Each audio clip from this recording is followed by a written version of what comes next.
Hello, everybody. Welcome to the 16th episode of Cringecast.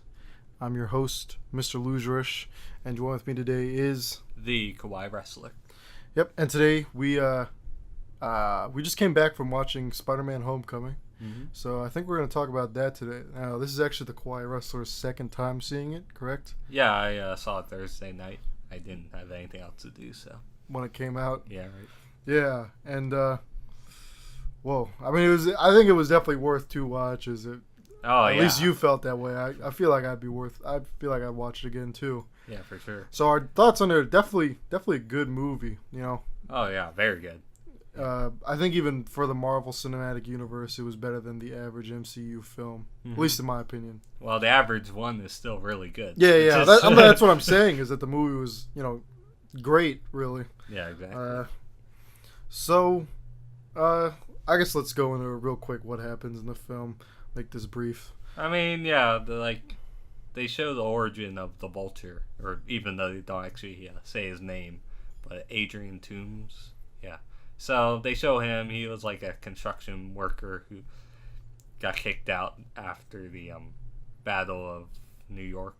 And so pretty much they all turn to a life of crime, and they sell weapons based on the alien technology that they kind of scavenged, and then Spider-Man has to stop them from stealing big heists and stuff, and all that stuff. Yeah, pretty basic as far as the plot goes, but I think what's great about the film is just the way they handled it and how they made it different from the other Spider-Man films that have come out and such.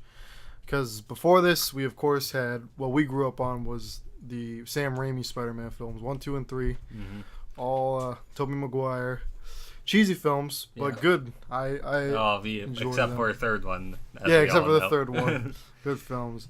The Amazing Spider-Man, which at the time I didn't think were terrible films or bad films. They're just first one's generic and the second one's just bad. I mean, but the thing is, yeah, exactly. When I was trying to remember what happened in those films while I was watching the movie, I was trying to think about what happened in those films, and I could not for the life of me remember. So.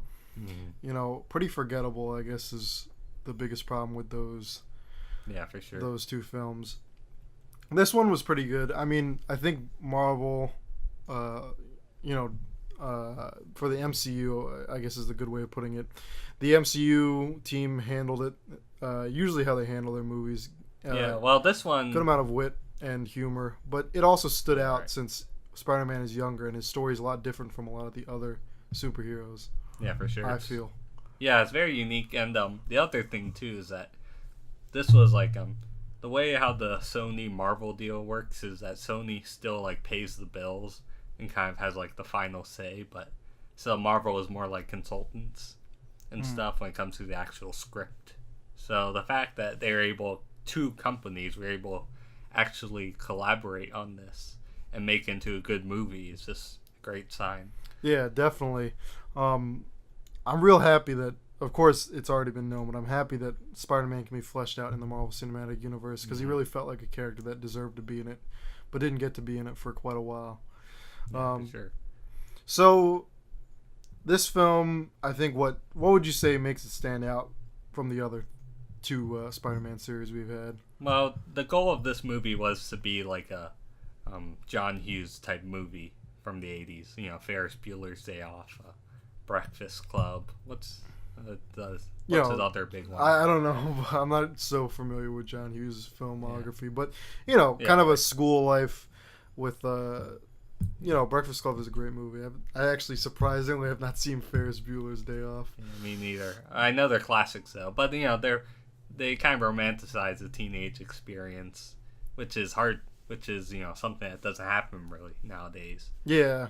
So I mean, there was a lot of good focus on him being a teenager because I don't feel like we really got that much in the original Raimi films. No, he graduated high school in the first one, I think. Yeah, and so with the first ones, it was almost more about almost more about him with his friends. Sort of, he had the trio of him, MJ, and Harry, and that was only the real dynamic we got from his normal friends, but it didn't really focus on his school life much. That was a lot more. I feel like the Raimi films, one thing I actually liked about them is they focused a little bit more on his adult life with working for the Daily Bugle, which that definitely handled very well in those films. The Amazing Spider-Man never got to, although they hinted at it. If they had gotten a third film, I guess that would have ended up happening. Yeah, that's what's disappointing is that like this movie doesn't tackle any of the Daily Bugle stuff at all.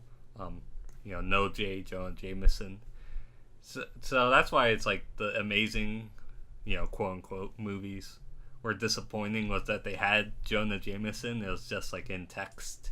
Text only, yeah. Yeah, right. So that's disappointing. It's like a disappointing halfway. It's like either you go all in with the J.K. Simmons, probably.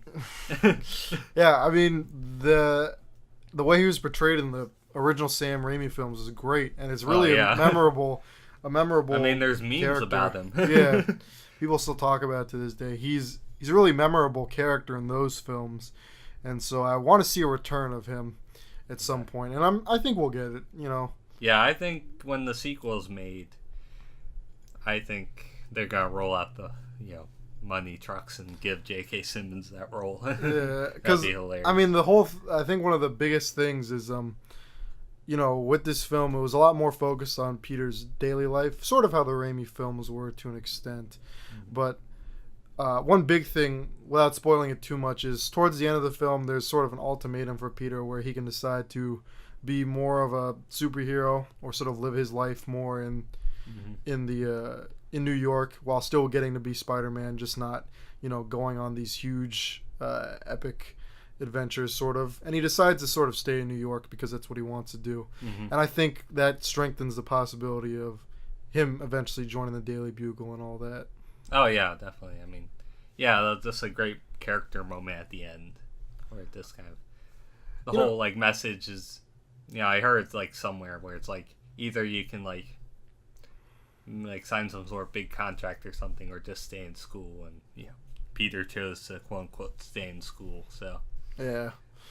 Well, another thing we should talk about is the humor. The humor really hit. It was definitely one of the maybe even one of the funnier entries in the MCU. I feel like might be the funniest as far as I haven't seen all of them. I think you've seen quite a bit more than me, but I thought it was hilarious. Yeah, like so many good jokes. Yeah, a lot of good jokes, a lot of pretty adult jokes anyway.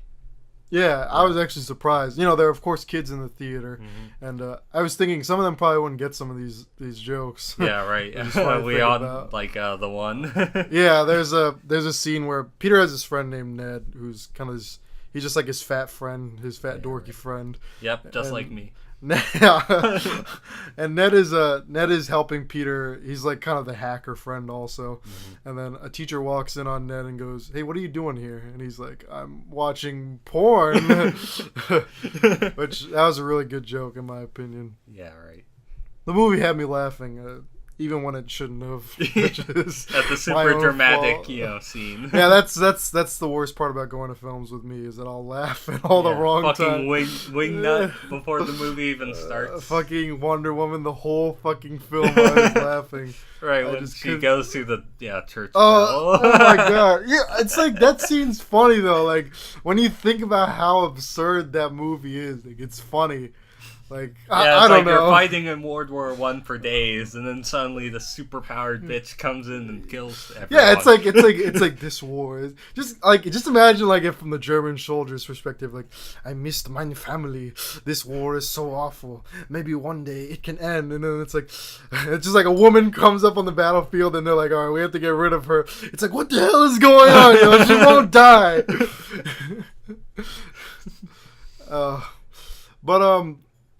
No, this movie was awesome for how it handled the humor and everything.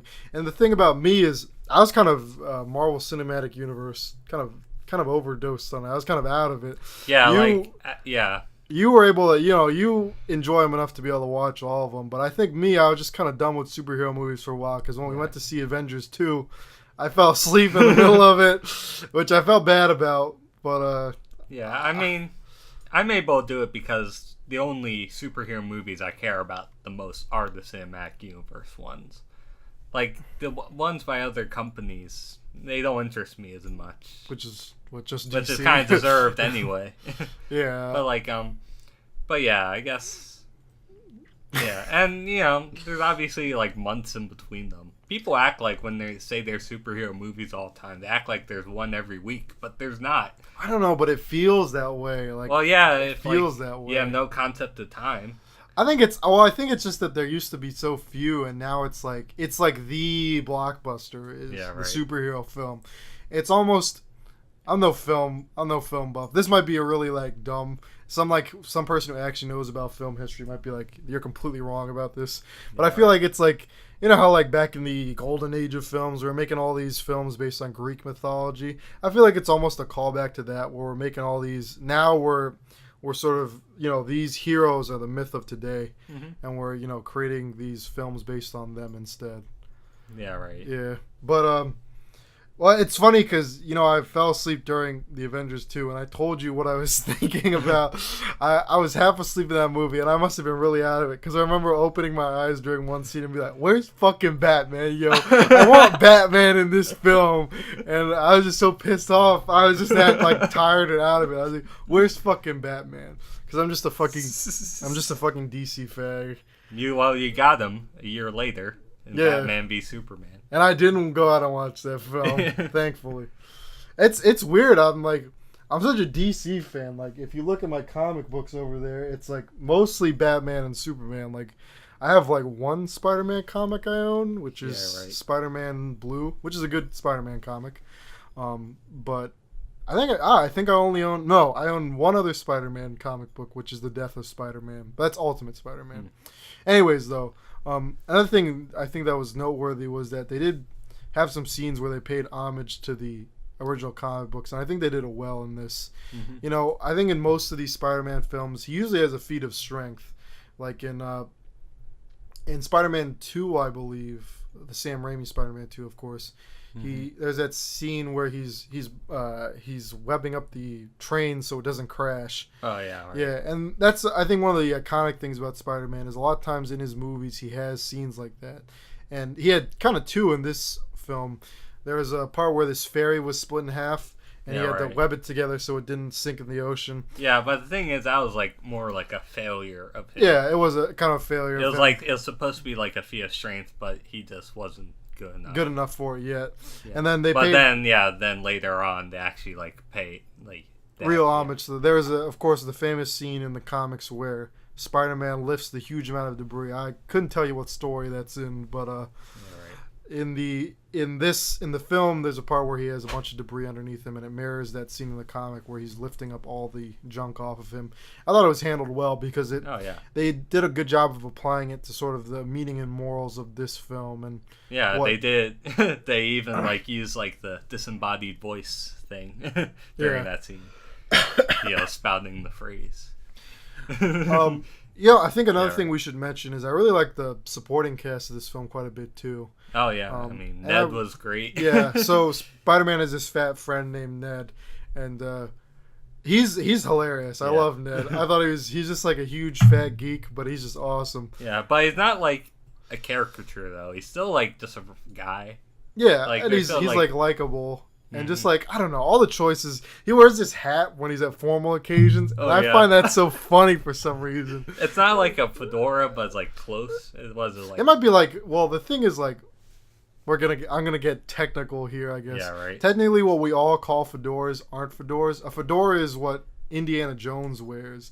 So what he wore might actually be closer to a fedora, because the fedodo that's actually called a trilby technically. Right. I was educated about this a long time ago. Yeah, right. And so an actual fedora is a wider brimmed hat. That's what Indiana Jones wears. Yeah, right. But it's kind of like a fedora then, if we're using the technical actual meaning of fedora. Yeah, it's kind of closer. So it almost looked like a cowboy hat at first. And but really miniaturized. I thought the joke was gonna be that they're in the car with Aunt May. I thought the joke was gonna be that Aunt May would be like, "Take off that hat. You look ridiculous, Ned." But she's so nice. She compliments him on it, and she's like, she's like, some people their the hat wears them. But you wear that hat. You own that hat. So he's like, yeah, fuck yeah, I'm going to keep wearing it. So he keeps it on, which I thought was really funny. And then Liz complimented on it earlier.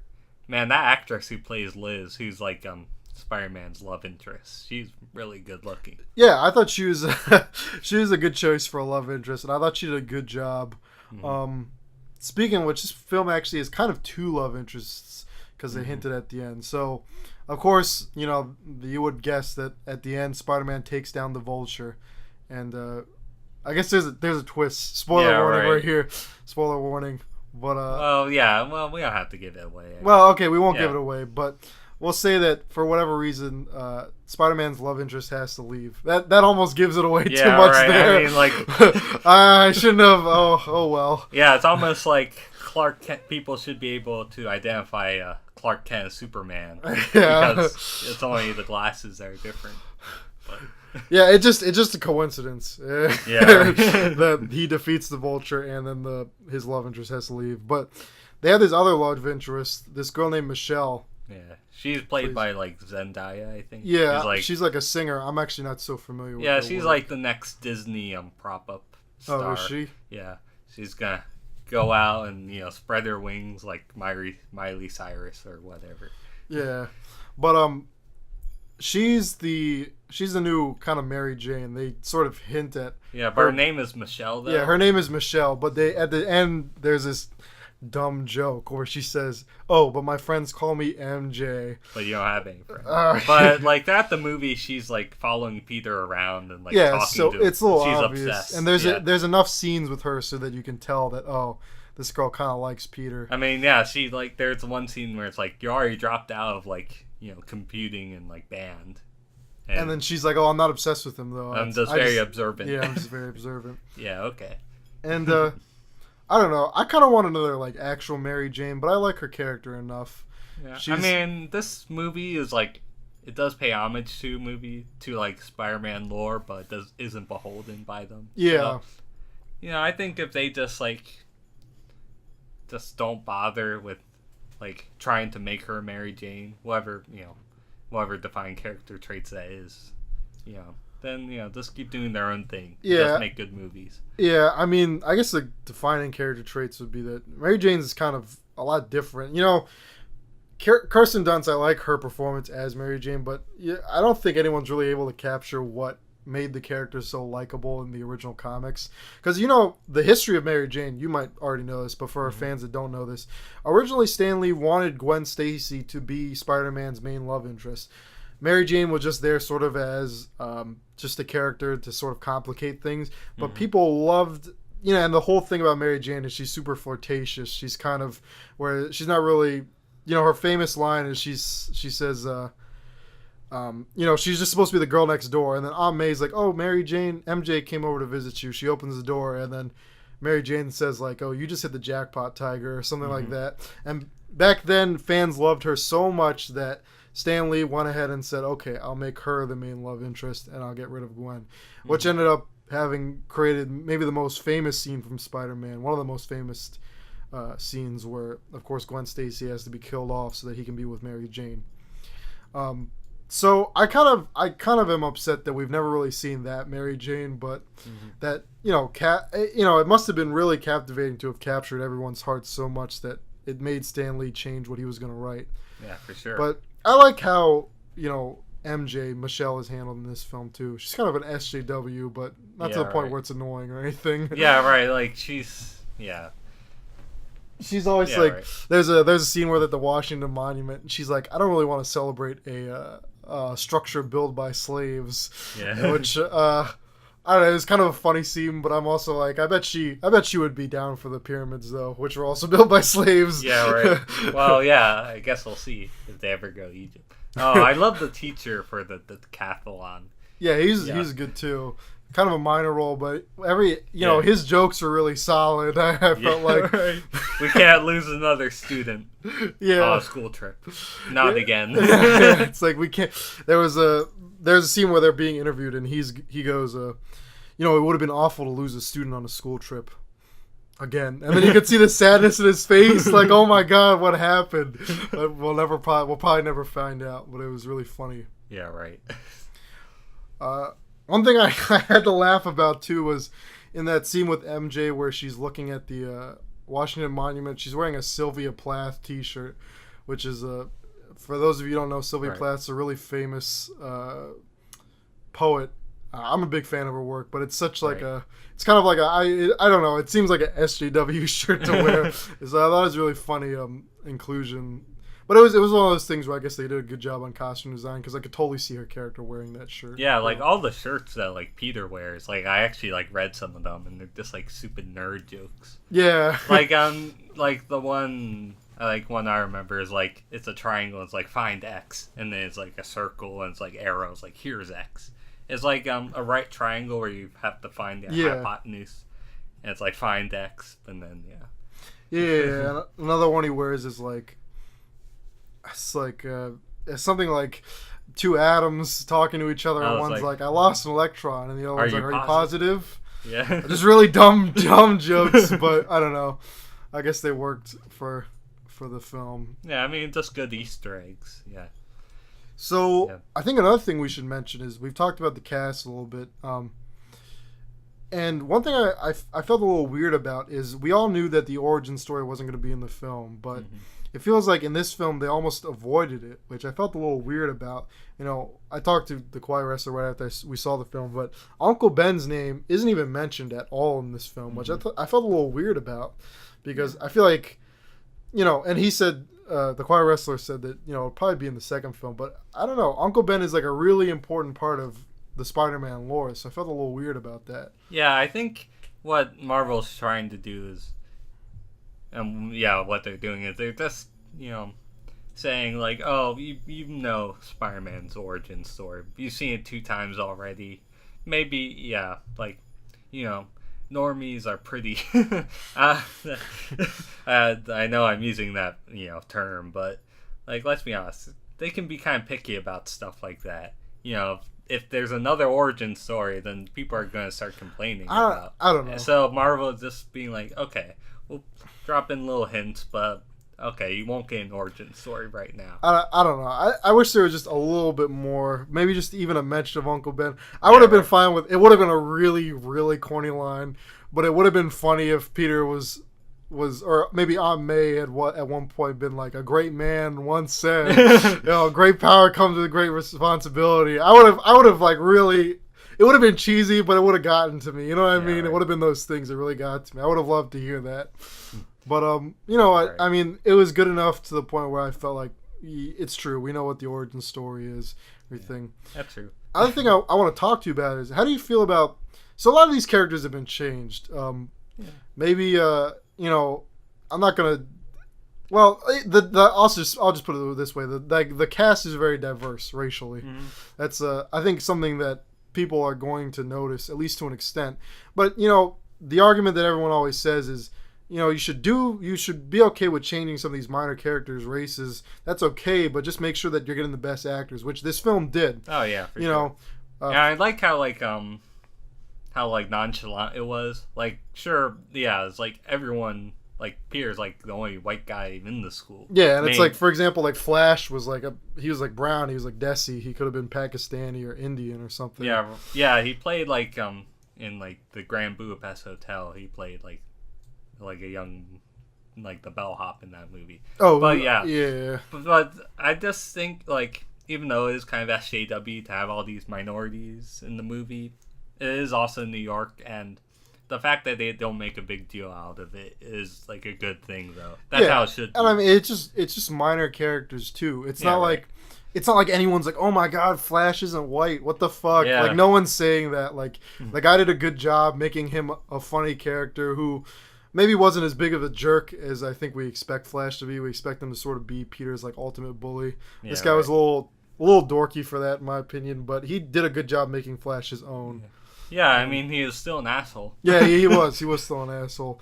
And there were some funny scenes with him. Like, there's a scene where they're all being saved, and Flash grabs the trophy that they just won from this academic decathlon instead of, like, just dropping the trophy like he should. Yeah, right. Or he's like, I'm going first, and he, like, pushes, you know, the women and children aside so he can go. That was really funny. Yeah, seriously. But, yeah, another thing I wanted to mention is how do you feel about them sort of changing Aunt May also, because Oh, classically, yeah. She is really young. yeah, in this one. classically Aunt May is of course a very old woman, and I'm used to the Aunt May that fought Galactus that one time. An I don't old think woman we're ever getting that one. well, that comic was a joke in and of itself. Yeah, for right. those of you who don't know, there is a comic where Aunt May defeats Galactus, but no. So yeah, they made Aunt May very young. That we had already known that she was in Yeah, Civil but they War really and hammered everything. that point home. Yeah, it seemed like a big part of sort of the joke was everyone's always like jokingly talking about Peter's aunt, and well, it only How happens good really look- twice, but yeah. how good looking she is. Earlier on, Tony Stark says something about how he wishes she was wearing something skimpy. Then there's a joke where Peter's at the deli and the guy says something about her in Spanish, but Peter's I a think it was genius, so he Italian, knows. Yeah. Well, no, I think Or- it was supposed to be. Well, I don't know. Oh, yeah, I Anyways. wouldn't know. Yeah, and there's just a lot of jokes with her, and I don't know. I guess it's just different. I kind of like my Aunt May old, but I feel like this woman did a good enough job. And Yeah, I mean, if they have like a good reason for it in the next movie, and if they ever show Uncle Ben, he better be like some, good-looking baller. I mean, yeah, I don't know. he's got to be younger. He can't be like like the same. No, they like- can't change her age, but not his. wait a minute. What if he's like, I know it wouldn't make sense, but what if like, what if he was like rich and like old, and like she was like a gold digger at the time, but like somehow he lost his money, so that's why they're in Queens. Ugh. That'd I don't be, know. I hate that, but it would be kind of funny. Yeah, but I don't know. It's kind of a weird. I felt like it was a weird change when I first saw it. I was like, why are they just making Aunt May hot? Like, what's the point in that? Yeah, right. Is it just for jokes? And I don't know. She did a good enough job with Yeah. just being a supportive aunt, so I don't feel like it really mattered. Yeah, I feel like that's definitely one good thing that the Sam Raimi films did was Aunt May. So Yeah. I think maybe they're just saying like, if we do it the way the old movies did, then You're just gonna keep comparing it to yeah, right. So we'll just change the game and like do our own thing over here. yeah. Yeah. And, it got up. It had some decent. They added some decent humor with it, so Yeah, for I think it sure. was okay. And well, okay. I think one last thing we have to talk about, because we've been talking about the casting this whole time, or the characters and how they've changed. Yeah, right. So ultimately, let's start off this way. Rank Andrew Garfield, Tobey Maguire, and Tom Holland in order, worst to best.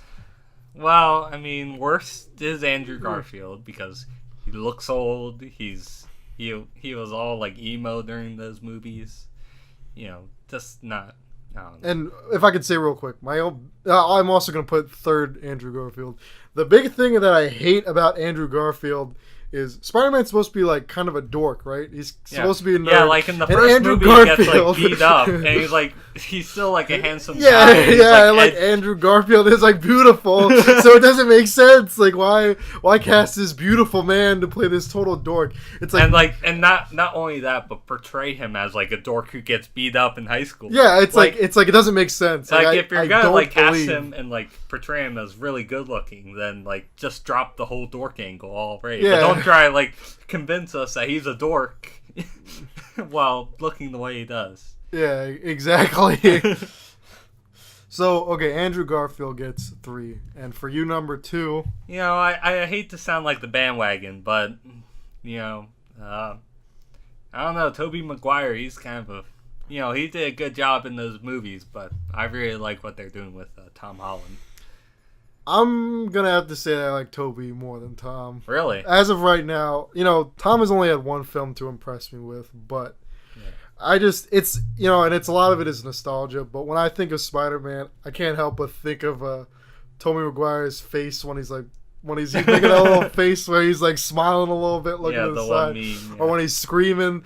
He's just I just associate Spider-Man so much with him, and there's a lot about those first films that I think gave them a lot of charm that I don't know if these later films can recreate. And it's not like I'm trying to sound like Movie Bob over here, but there's just a certain feeling like when Peter's scenes that just stick out that aren't, important scenes in the film, but just get to me always is like when Peter's chasing the bus, or when he's fighting Bonesaw in the cage match, or when he's Rest talking in to peace, Macho Man.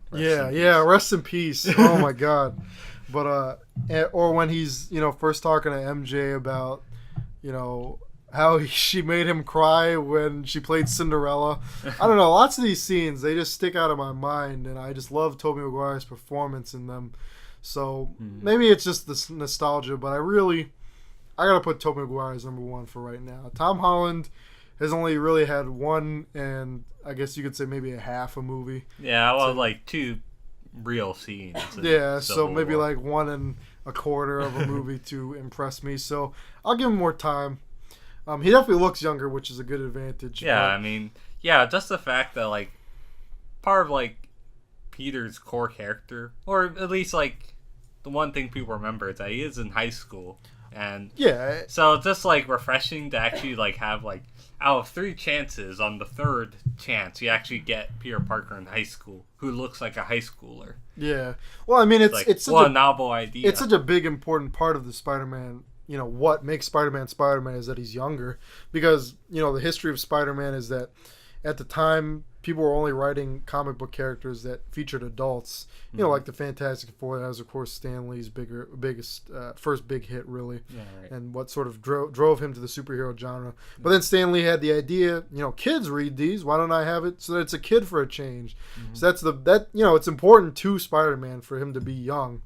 And, casting him and making him 15 and having someone who looks 15. Yeah, right. Yeah, I think it was a good choice. Yeah, for sure. I don't know. Tobey Maguire's face, just he's such a dork, and like in the right ways. Like, he always comes across. I think Tom Holland did a good job of being kind of a dork too. So yeah, right. Yeah. Overall, I'll give it 2 more films, and then we'll see how. Yeah, right. There's a sequel coming out in like 2019, probably. So yeah, we'll see.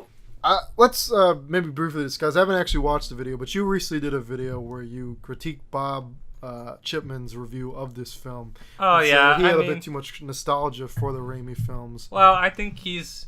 Well, yeah. He definitely holds the first 2 Raimi films in very high regard, which, it's fine, I guess. I mean, everyone has their opinions and stuff. But what I got the sense was that because, like, the movie was in high school, that he didn't get invested in it very much.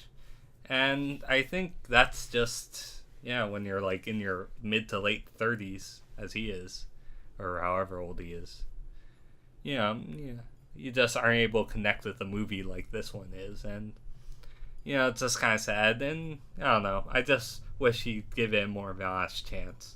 I feel like when it comes to, like, things about high school, I think a lot of people are really dismissive of it. And I didn't even have that great of a high school experience. I mean, most people on the internet haven't. Yeah, but it's like... I'm an exception. Yeah, but people, like, hold, like, entertainment about high school. Like, they hold, like, their own experience against it. It's like, it's fiction. Everything is fake. It's like, nothing, no... That's definitely true. So it's like, you can't, like, say, it's like, oh, I was bullied, I got my head put in the toilet. And I didn't, I admit, but it's like, come on, like, give art a chance sometimes, and you might be more impressed by it. Yeah, and, I recently have been I think it's also just how it affects you when you're older. It's kind of upsetting, but stories about growing up, I feel like a lot of them hit so hard when you're the right age for them, and they unfortunately won't hit as hard later on in life, and that's just sort of an unfortunate thing that happens. Yeah, right. I recently they announced the second and third seasons of one of my favorite animes, Fooly Cooly, FLCL. Right. Now the thing about that show is it's very much a show about growing up, and while I still love that show today, I know for a fact deep down inside me that it will never mean as much to me as it did when I was like 14 or 13 or whatever, watching it and not knowing what it is, and all of a sudden this awesome show comes up on Adult Swim that really just resonates with me. All 6 episodes back to back to back, just marathon in one night. A show I didn't even know anything about. And I think that might be part of the reason that Bob is having difficulty, is just that stories about growing up, which I felt like this story was very much sort of about Peter coming into his own and realizing who he really is. Mm-hmm. He had some difficulties resonating with that. And that's just unfortunate, but I think you have to try your best to put yourself in those shoes in these cases.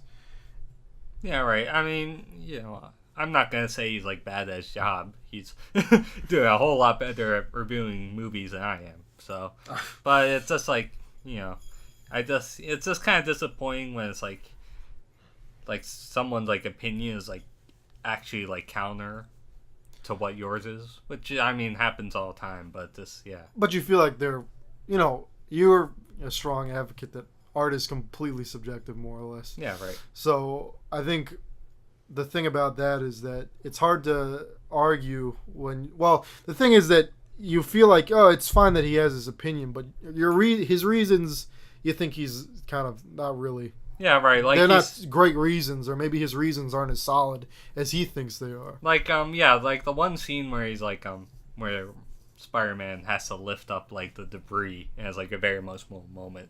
Like, in Bob's review, he's like, that scene doesn't do it for me because, like, I don't know the character. Or, he feels like the character hasn't been established or whatnot.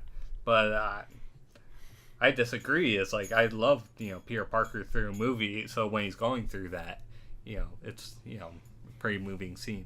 It's important. It sounds like Movie Bob needed an origin story. Yeah. It sounds like that's what he was missing in the film. Yeah, right. No, he just wants Tobey Maguire to come back and be a 40-year-old Spider-Man. You know how fucking awesome, though, it would be if Tobey Maguire made a cameo, though? Yeah. It just is like a... No, wait, what if he is a young Jonah Jameson? Oh my god! That would be awesome. I would love that. Or just like...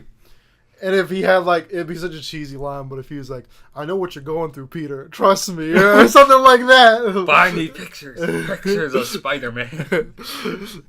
just like relating to him being like, just Peter being like, you don't know what I'm going through right now, James. And he's like, I do, Peter. I know what you're going through. Trust me. I've been through the same stuff. It's like it'd be like a really dumb joke. But. Yeah, but then then subvert it somehow. It's like, I had to get pictures of, whatever back in the day. Yeah. So you gotta do it for yourself. I think people would really get a kick out of that type of joke, though. Yeah, right. Tobey Maguire. Yeah, I'd like to, at least, it would be cool if he could make a cameo somehow, but I don't know. It probably won't happen. I don't know if they roll up the wheelbarrows of money, though, or the trucks of money to Tobey Maguire's place. They could do it, I bet. Yeah. I'd like to see it. I'll just put it that way. Other thing I want to briefly mention is, at this point, how do you really feel about the MCU? It's amazing that they've been able to accomplish this. So many films, and they've all linked together in a really great way. I mean, of course, and they're all good and they're all profitable, which is very impressive. I love it. Obviously, Iron Man came out back in middle school in 2008, and I've loved varying degrees, based on their quality, of course. Pretty much every MCU movie after that, and it's just great. I mean, especially after the Avengers is when I really was like, okay, I want to keep following this and see where it goes and keep track of everything. There's this one there's this one mom, who was talking while I was, outside in the movie theater, and she was like so unconnected to everything. She was like talking about Galaxy of the Guardians, or whether what the companies behind all these superhero movies are, which is much more complicated than just Marvel and DC. She was like, "But when does Spider-Man meet Batman? I don't get it. Right. Why is Sherlock Holmes in this film?" Yeah, so that was just funny thinking that people that don't have someone informed, like an adult that actually cares.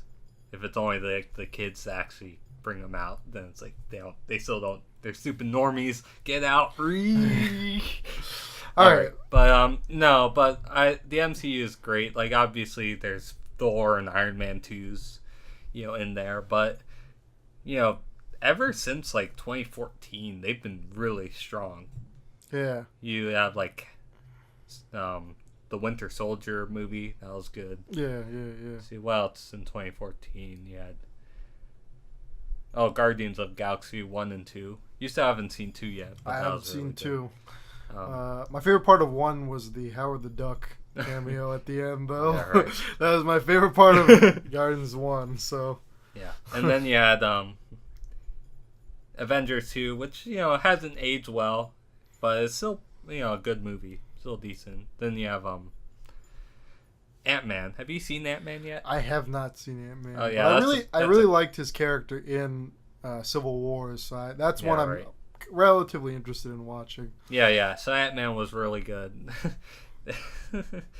They had a good cast of comedians. Michael Pena was great in Ant-Man. All right, real quick. And then Civil War, Doctor Strange, and then this one. I didn't watch Doctor Strange either. Yeah, it was good. Above average. Yeah.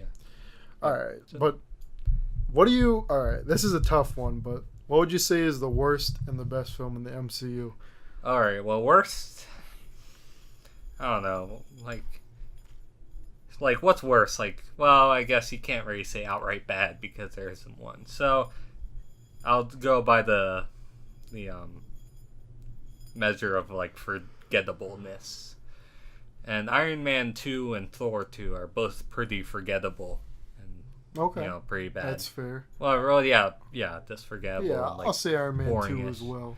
I'll say Thor 2. Thor 2. I'll say Iron Man 2 for. And then what do you think is the best? That's a hard one. This actually yeah. probably was my favorite. Really? But I'd have to rewatch some of them, I guess. Yeah, but, I think Homecoming is definitely up there. And there's just so many good movies in each, in the good category that it's hard to compare them all. But I think it's still Captain America: Civil War. All right, and I'm gonna say Suicide Squad. The Academy Award winning. Have any MCU movies won the Academy Award? I think not. Suicide Squad, best film. Yeah. Number 1. Unless Guardians wins for makeup, which they might. Guardians of the Galaxy 2, that is. Yeah. Suicide Squad. I actually will say.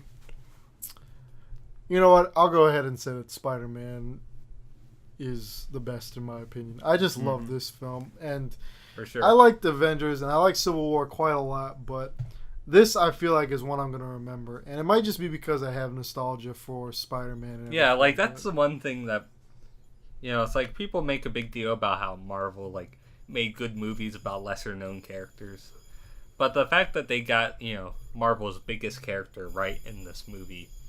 You'd like to think that it's still the movie and not the character, but it is. The character is a pretty big factor. Oh yeah. I'm not gonna sit here and lie and be like, if this was any other character that I would not. If it was another character, I probably would not be saying right now that it's my favorite MCU universe movie. But that's what makes it great though, is that Disney and Sony, they what's the word? Cooperated. Yeah, they cooperated together and made a movie that that it's gonna make them a lot of money. I know that. Yep. So that's I think all the time we have for today. But overall, Spider-Man: Homecoming, great film. If you love superhero movies, go out and see it. If you're not a fan of superhero movies, I would still suggest you go out and watch it just for some of the good parts. Or you could kill yourself. That's also a valuable alternative. Some people don't like superhero movies. I know a guy who he saw Civil War, and this is a smart guy based on what I know about him, and he was just like, man, that was just explosions. I don't get it, guys. Oh, yeah. The scenes of high drama between Captain America and Tony Stark are just explosions. How about you not sleep through the less actiony parts, you dumbass. All I will say is I'll end it on this. I want Ned to have his own film. He can be Butterball. I just want him to have his own film really badly. That's what I'll end it on. Do you have any closing comments? I'm being totally serious about killing yourself. It is a viable alternative. Everyone should consider it in their lives. Goodbye, everyone. Have a cringy day.